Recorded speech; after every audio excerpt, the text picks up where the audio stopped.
Mon thème de ce matin, c'est « Ferme la porte aux mauvaises pensées ». Fermez la porte aux mauvaises pensées. Vous savez, la vie spirituelle se gagne d'abord dans l'esprit. Les pensées sont comme les portes. Si nous les ouvrons, elles entrent. Et si nous les fermons, elles perdent leur pouvoir. Alors vous devez comprendre que les pensées ont un pouvoir sur vous. La Bible dit, ce que je crains, c'est ce qui m'arrive. Ce que je crains a un pouvoir sur moi. Deux fois, ne laisse pas les mauvaises pensées persister. Prends la ferme résolution de les faire taire en prenant l'autorité sur elles. Vous devez savoir, c'est que les mauvaises pensées ne viennent pas toujours de nous. Parce que nous pensons souvent que c'est nous qui pensons mal.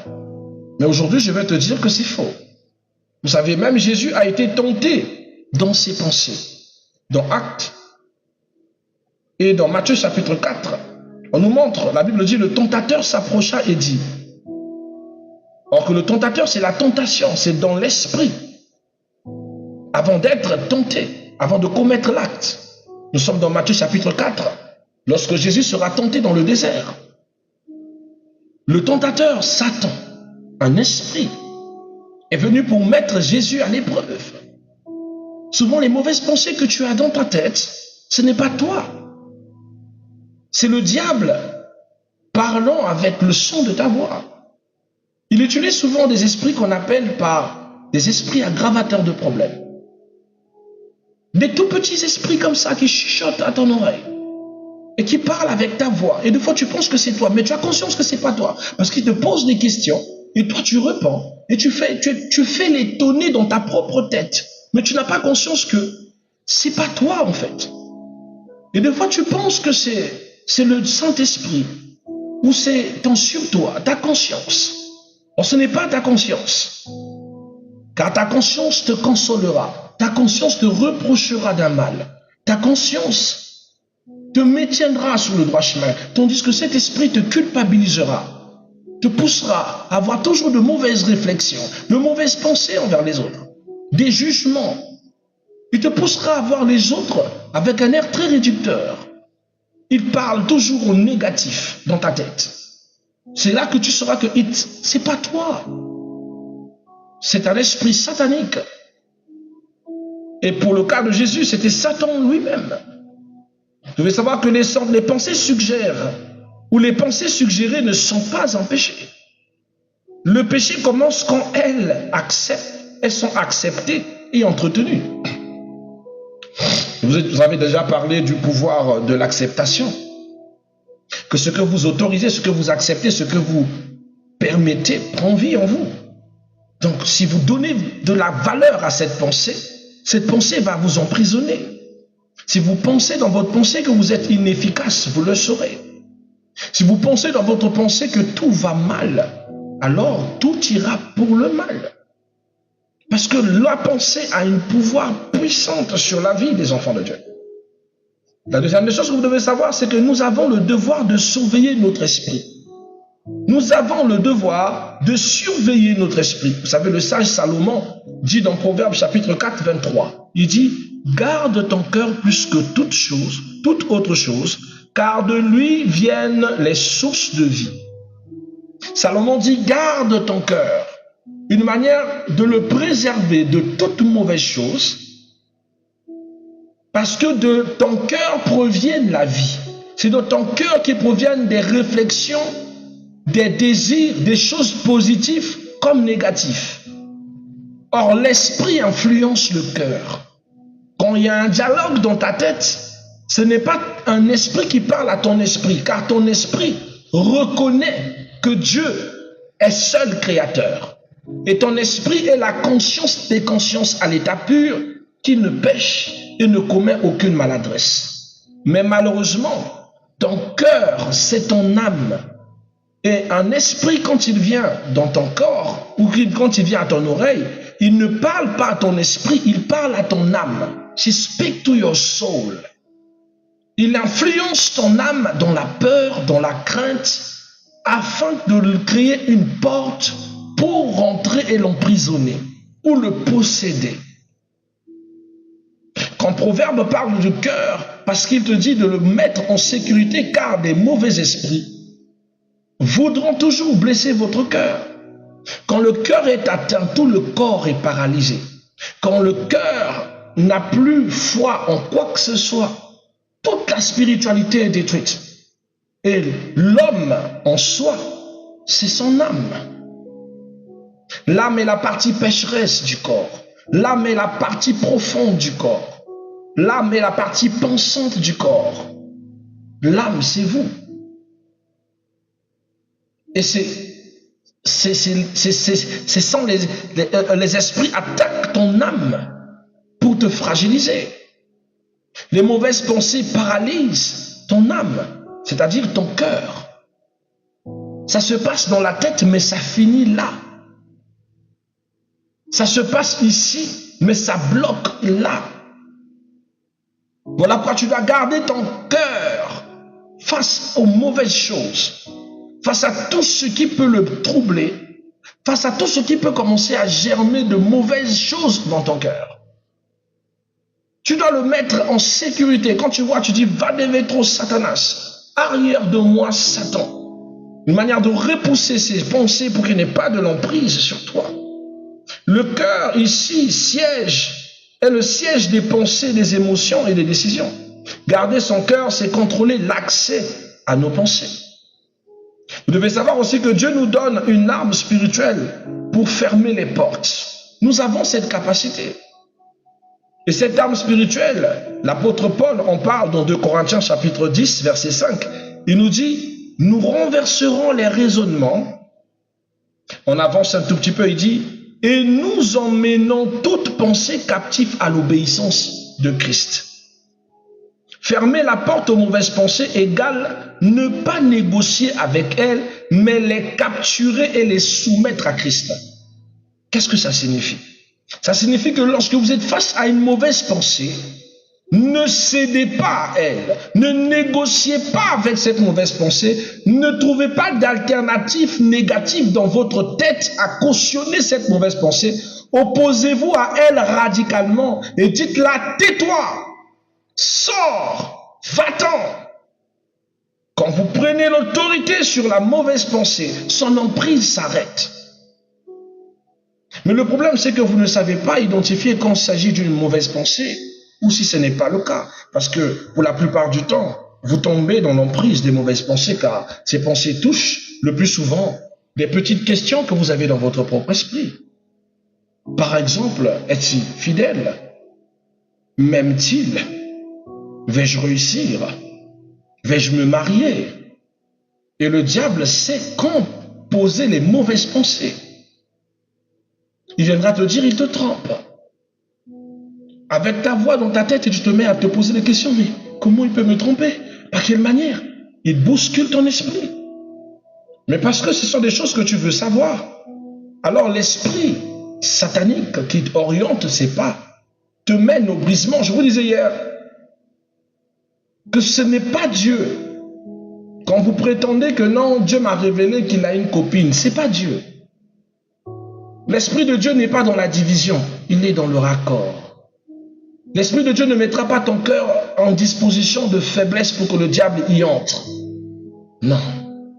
Mais l'Esprit de Dieu mène en spectacle les mauvaises œuvres. C'est-à-dire qu'il ne va pas vouloir que tu le saches par toi, mais va confondre les œuvres de ce monsieur pour que sa bêtise sorte en plein jour. Parce qu'il te préservera plus que tout. Mais l'esprit du malin va te pousser à l'anéantissement de ta personne et même de ta propre confiance. Toute révélation n'est pas toujours divine, hein? Et toute pensée que vous avez ne vient pas forcément de vous.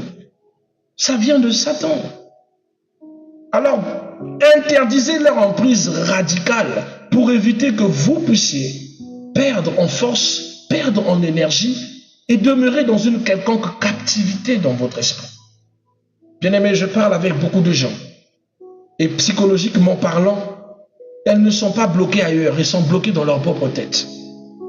Tellement trop qu'ils ont succombé à la tentation de la pensée et à plusieurs raisonnements qui les fragilisaient, qui les mutigeaient. La plupart ont bloqué leur vie eux-mêmes et Satan en a pris juste les clés et a fermé. La plus forte puissance du diable, c'est dans notre mental. Satan travaille énormément dans notre mental. Son pouvoir, c'est de nous influencer à cesser de croire en nous et de cesser de croire en Dieu. Si tu as compris ce principe, mon bien-aimé, tu ne vas pas craindre les œuvres du mal. Mais bien au contraire, tu vas lutter et repousser.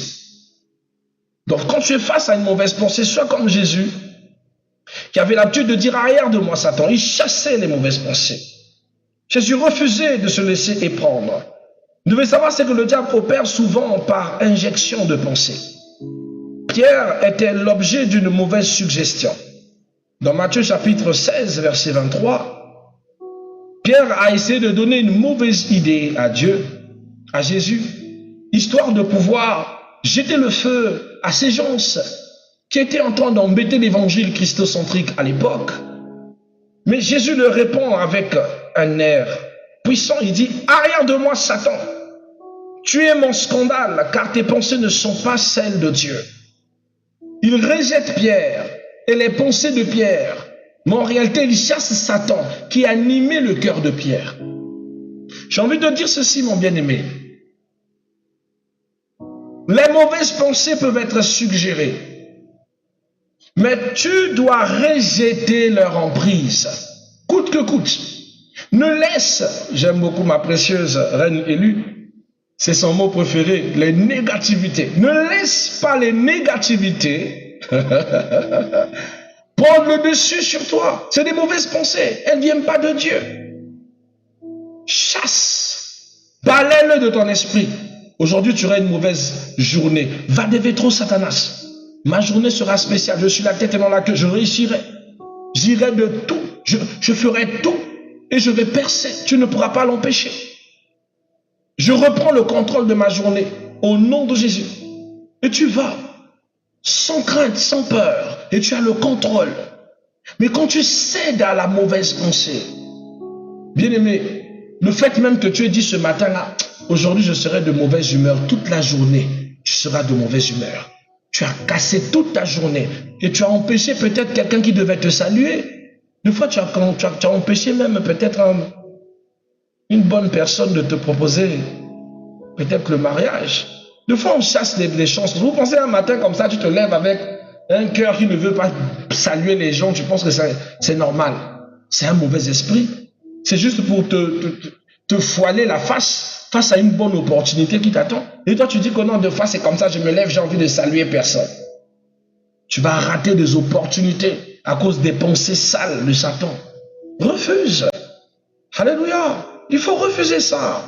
Il faut rejeter ces mauvaises pensées. Ici, le combat était dans la pensée, pas dans les actes physiques.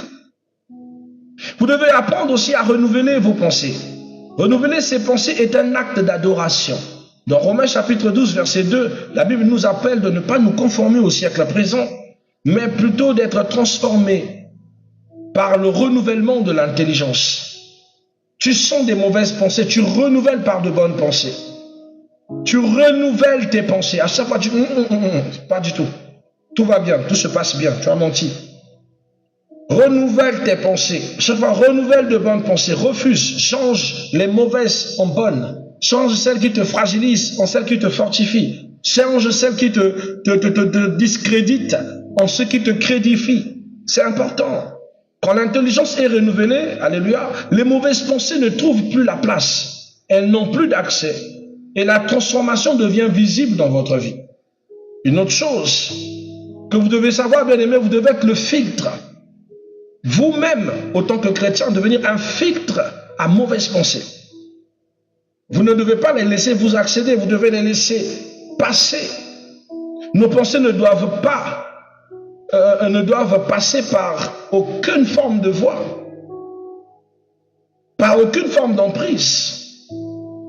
Alléluia. Gardez toujours votre pensée positive. Philippiens chapitre 4, verset 8 dit « Tout ce qui est vrai, honorable, juste, pur, aimable, de bonne renommée, digne de louange, mettez-le en pratique. » Mais ne mettez pas en pratique des mauvaises pensées. Les mauvaises pensées, bien aimées, ne sont pas toujours celles qui vous poussent à faire du mal. Il y a d'autres personnes, dont leur pensée, c'est juste. C'est-à-dire que tu vois une personne qui reste pendant toute la journée, c'est réfléchir comment est-ce qu'il va détourner la fille d'autrui. Tu vois une fille, une dame qui réfléchit comment est-ce qu'il va soutirer 300 000 à un gars. Tu penses que c'est une bonne pensée? Donc toi, ta bonne pensée, c'est d'escroquer les gens. C'est pas bien. C'est une mauvaise pensée. Tu ne peux pas avoir une pensée qui te pousse à t'attacher à Dieu, mais plus des pensées qui t'attouent tes bouches à te mettre loin de Dieu. Vous devez refuser des mauvaises pensées. Alléluia. Fermez la porte à toutes les pensées impures, les pensées accusatrices, des pensées qui sont toujours à dire c'est un tel qui te veut du mal, c'est un tel qui ne veut pas du ton bien, c'est un tel, c'est-à-dire des pensées qui te poussent à avoir des fixations sur les autres. C'est pas bien. Repoussez ça, fermez cette porte. Des pensées qui vous poussent au péché, à vous mettre dans des conditions pour le péché. Ça commence dans la tête, hein. Après ça descend dans le cœur. Fermez cette porte-là. Fermez cette porte ici pour que ça n'arrive pas là. Vous allez voir que vous aurez le contrôle sur vous-même. Vous aurez le contrôle sur vos décisions. Vous allez reprendre votre vie en main. Ces pensées n'auront plus à vous dominer. Alléluia. Alléluia. Parce que les pensées dominent la vie. Proverbe 23, verset 7 nous dit, car il est comme les pensées de son âme. Car il est comme les pensées de son âme. Une personne peut être comme ses pensées. Parce que c'est un pervers dans ses pensées. Même physiquement, il présente les traits de sa perversité. Parce qu'il est mauvais dans sa pensée. Même physiquement, il est mauvais comme sa pensée le décrit. C'est le principe de je pense, donc je suis. C'est le cogito ergo sum. Ce que vous pensez, c'est ce qui vous définit. Ce que vous pensez, c'est ce que vous êtes. Il y a des personnes qui peuvent voiler leur apparence, mais dans leur pensée, ils se sentent coquines, catins. Et même si tu portes de longues jupes, tu vas sortir ta vraie nature. On le saura. Tu ne peux pas voiler ce que tu es dans ta tête. Indéfiniment. Ça va devenir vrai. Purifiez votre pensée. Car ce que tu penses, tu deviens. Ce que tu laisses dans ta tête finit dans ta vie.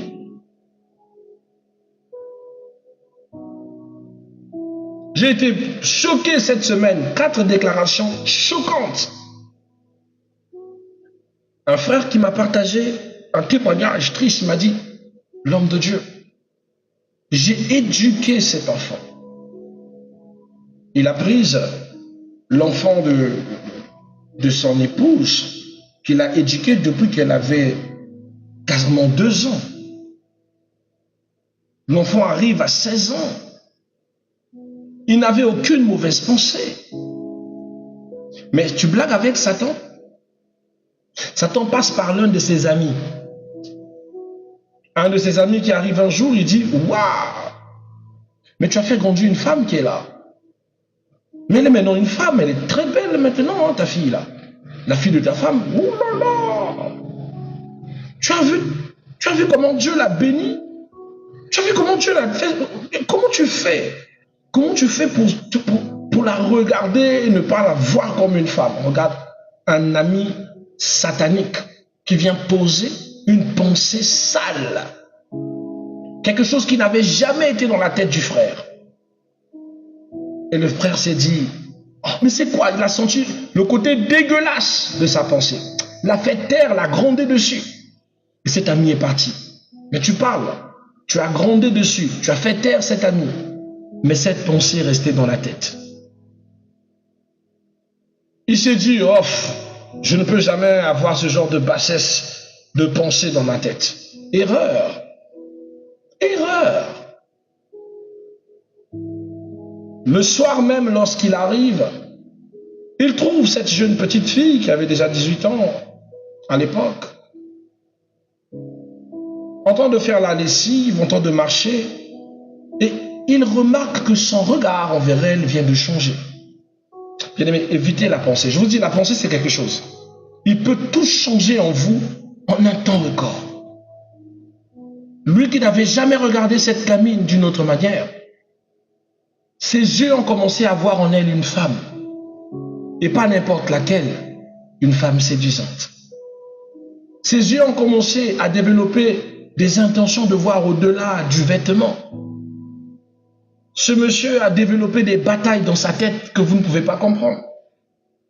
Il a développé des batailles jusqu'à commencer à lorgner la fille, aller la guetter sous la douche, la guetter pendant qu'elle se change dans la chambre. Une fille qu'il a élevée comme sa propre fille. Mais je rends grâce à Dieu parce que pendant que ces choses commencent à l'obséder, il dit je dois rencontrer un psychologue. Il y a quelque chose qui ne va pas. Je vais commettre le pire. Je vais commettre l'irréversible.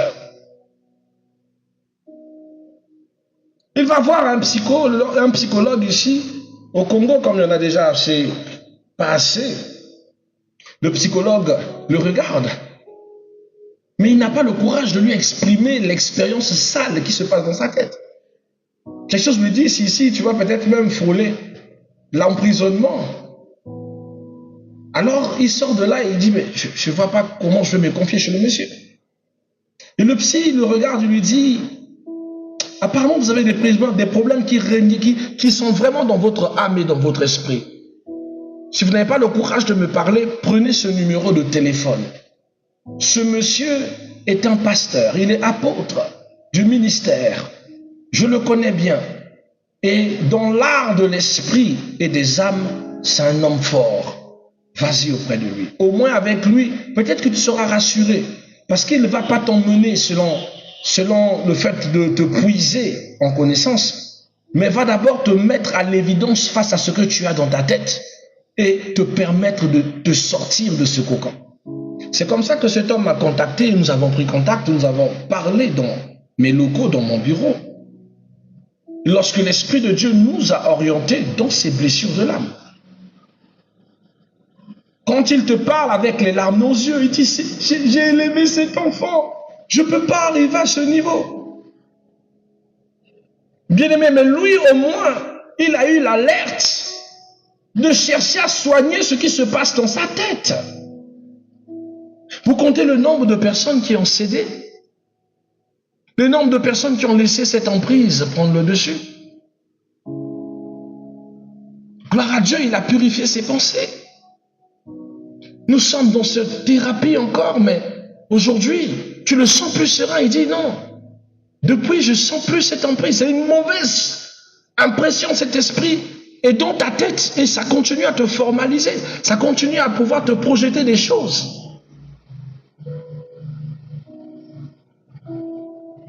Le pauvre, il a même envisagé peut-être de chasser la fille ou bien de l'envoyer quelque part pour aller faire des études pour ne pas céder à la tentation. Mais ce n'est qu'une bombe de retardement. Le jour où la fille va revenir, il va faire comment? Il faut traiter le mal à la source. Et ce mal, c'est dans votre pensée. Quand vous commencez déjà à penser très mal d'une personne, de juger par exemple que la sœur Léa est une mauvaise personne, c'est déjà dans votre tête. Elle sera une mauvaise personne pour vous parce que votre pensée l'a dite. Et pourtant, elle n'est pas mauvaise. Elle est bonne. Bien-aimé, derrière chaque acte criminel se cache un esprit criminel. Écoutez bien ce que je dis. Derrière chaque acte criminel se cache un esprit criminel. Mais un esprit qui n'est pas devenu criminel sur le champ, qui a connu une bataille dans le mental, qui a été renforcé par les mauvaises pensées, qui a été perverti par les mauvais esprits. C'est comme ça que quelqu'un se met à commettre des actes atroces, des actes méchants, parce qu'à l'intérieur, il n'a pas traité sa pensée. Il s'est laissé libre cours à sa mauvaise pensée qui a pris le dessus. Alors bien aimé, pour ne pas nous éterniser, je vous proposerai quelques petites actions pour fermer la porte aux mauvaises pensées. Nous aurons dans les petites actions une application. Par exemple, lorsque votre pensée vous dit de ne pas dialoguer avec par exemple, vous devez éviter par exemple les dialogues avec la pensée. C'est-à-dire que les dialogues mentaux. Vous savez, les dialogues où vous parlez et vous avez l'impression que quelque chose dans votre tête répond. Où vous parlez, quelque chose dans votre tête répond. Évitez les dialogues avec la pensée. Rejetez-le immédiatement. Confessez une parole contraire. lorsque par exemple, vous avez de mauvaises pensées qui vous dites que vous n'y arriverez pas. Dites que vous y arriverez. Ça va pallier, ça va fermer la porte à la mauvaise pensée. Remplacez au lieu de résister seulement. Par exemple, lorsque vous voulez enlever une mauvaise influence en vous, prenez une bonne influence pour remplacer cette mauvaise influence. Installez une pensée pure à la place. Priez tout de suite lorsque vous êtes face à une mauvaise pensée. Installez une pensée, ramenez le combat à Dieu pour que le Seigneur vous aide à ruiner, à détruire l'emprise de cette mauvaise pensée. Alléluia. Ne la laissez pas vous saturer, ne la laissez pas prendre le dessus sur vous. Parlez toujours avec une sévère autorité pour que la pensée ne vous domine pas. Parole du Seigneur Tout-Puissant, nous rendons grâce à Elohim.